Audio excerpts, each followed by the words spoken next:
আপনাদেরকে স্বাগত জানাচ্ছি। আমি ফিরোজ তোহা। শুরুতেই সংবাদ শিরোনাম। এবার রিমান্ডে ওসমান হাদিকে হত্যার পরিকল্পনার তথ্য ফাঁস করলেও শীর্ষস্থানীয় সন্ত্রাসী সুব্রত বাইনের কন্যা আন্ডারওয়ার্ল্ডে গ্যাং মাদার সিনথিয়া বিথি। হাদির খুনির সাথে এমন একজন জড়িত যার জন্য ফয়সালকে জীবিত উদ্ধার অসম্ভব। বেরিয়ে আসলো চাঞ্চল্যকর তথ্য। এতক্ষণ শুনছিলেন সংবাদ শিরোনাম, এখন থাকছে বিস্তারিত।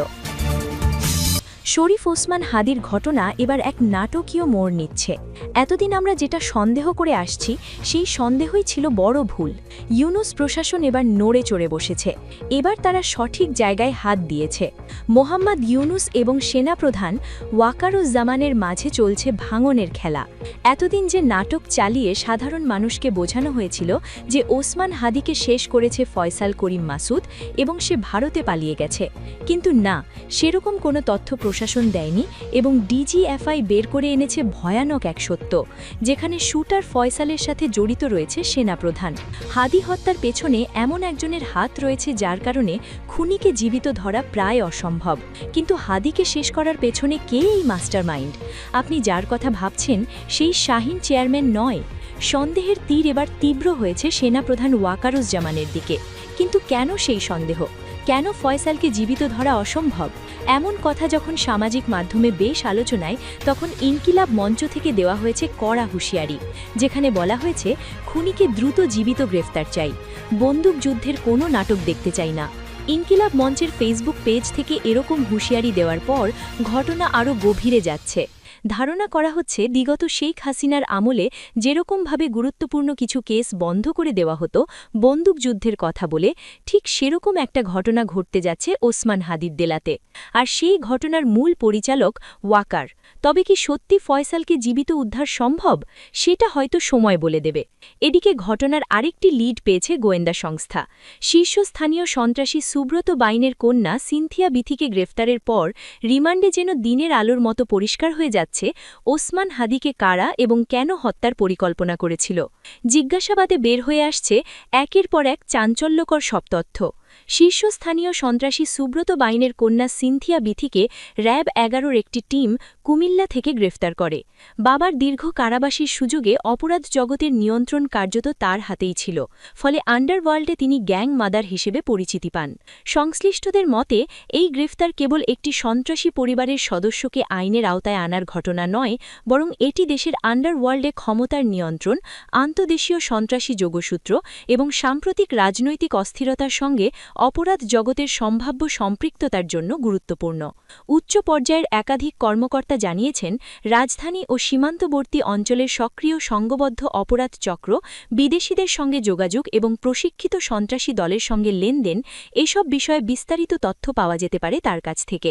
প্রাথমিকভাবে র‍্যাব তার নিয়ন্ত্রণে থাকা অস্ত্র ভাণ্ডার, কিলার টিমের সদস্য এবং আন্তর্জাতিক সন্ত্রাসী নেটওয়ার্ক সম্পর্কে তথ্য উদ্ধারের চেষ্টা করছে।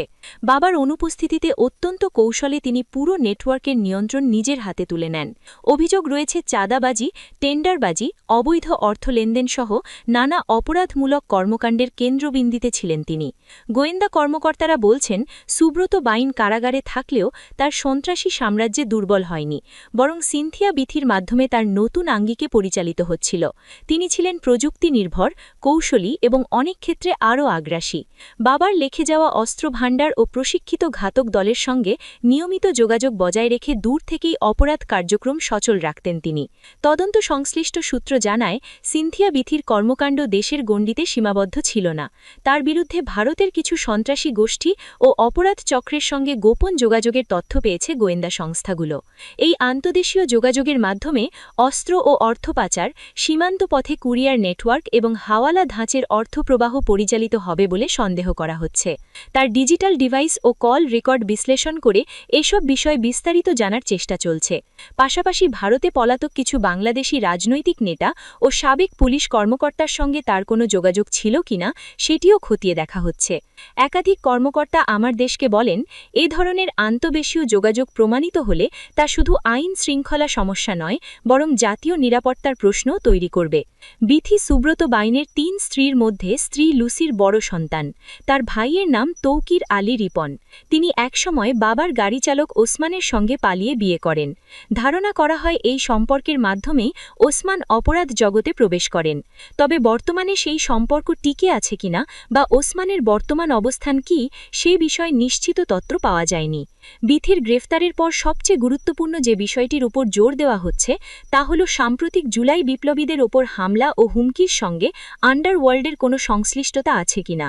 ফ্যাসিবাদী আওয়ামী লীগের পলাতক নেতাদের সঙ্গে তার কোনো সংশ্লিষ্টতা ছিল কিনা তা খতিয়ে দেখা হচ্ছে। বিশেষ করে জুলাই বিপ্লবের অন্যতম আইকন শরীফ ওসমান হাদির ওপর স্ট্রিট লীগ ক্যাডার ফয়সাল করিম মাসুদ ছদ্মনাম দাউদ বিন ফয়সালের গুলির সঙ্গে আন্ডারওয়ার্ল্ড এবং ভারতীয় সন্ত্রাসবাদী গ্রুপগুলোর সংযোগের বিষয়ে জানার চেষ্টা করা হচ্ছে। ইতোমধ্যে র্যাব ও ডিবের যৌথ তদন্তে কিছু গুরুত্বপূর্ণ তথ্য পাওয়া গেছে বলে জানা গেছে। সামনে চ্যালেঞ্জ হল তার নিয়ন্ত্রিত অস্ত্রের গোদাম, কিলার টিমের সদস্য, অর্থ যোগানদাতা ও আশ্রয়দাতাদের শনাক্ত করা এবং আন্তদেশীয় অপরাধ নেটওয়ার্ক সম্পূর্ণভাবে ভেঙে দেওয়া। গোয়েন্দা মহলের মতে সিনথিয়া বিথির গ্রেফতার শুধু একজন নারী সন্ত্রাসীর পতন নয়, এটি আধুনিক আন্ডারওয়ার্ল্ড, আন্তর্জাতিক অপরাধ এবং রাজনৈতিক অস্থিরতার জটিল সংযোগ উন্মোচনের একটি গুরুত্বপূর্ণ মাইলফলক হতে পারে। তার জবানবন্ধর ভিত্তিতে সামনে আরও গ্রেফতার ও বড় ধরনের অভিযান আসতে পারে এমন আভাসও দিয়েছেন সংশ্লিষ্ট কর্মকর্তারা।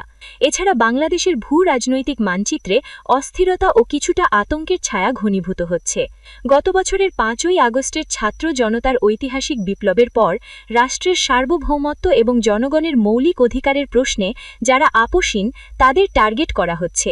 বিশেষ করে ভারতের একপক্ষীয় নীতি এবং আধিপত্যবাদের বিরুদ্ধে যারা রাজপথ এবং কলমে সোচ্চার তাদের স্তব্ধ করার এক সুদূর প্রসারের নীল নকশা বাস্তবায়নের কিছু গুরুত্বপূর্ণ ইঙ্গিত পাচ্ছে নিরাপত্তা সংস্থাগুলো। হাদির খুনি ফয়সালকে যেখানেই লোকানো হোক না কেন বিচার একদিন হবেই, আর সেই বিচারে খুনি এবং তার আশ্রয়দাতা উভয়কেই কাঠগড়ায় দাঁড়াতে হবে। প্রিয় দর্শক, আপনারা যারা হাদি হত্যার বিচার চান কমেন্টে লিখুন হাদি হত্যার বিচার চাই।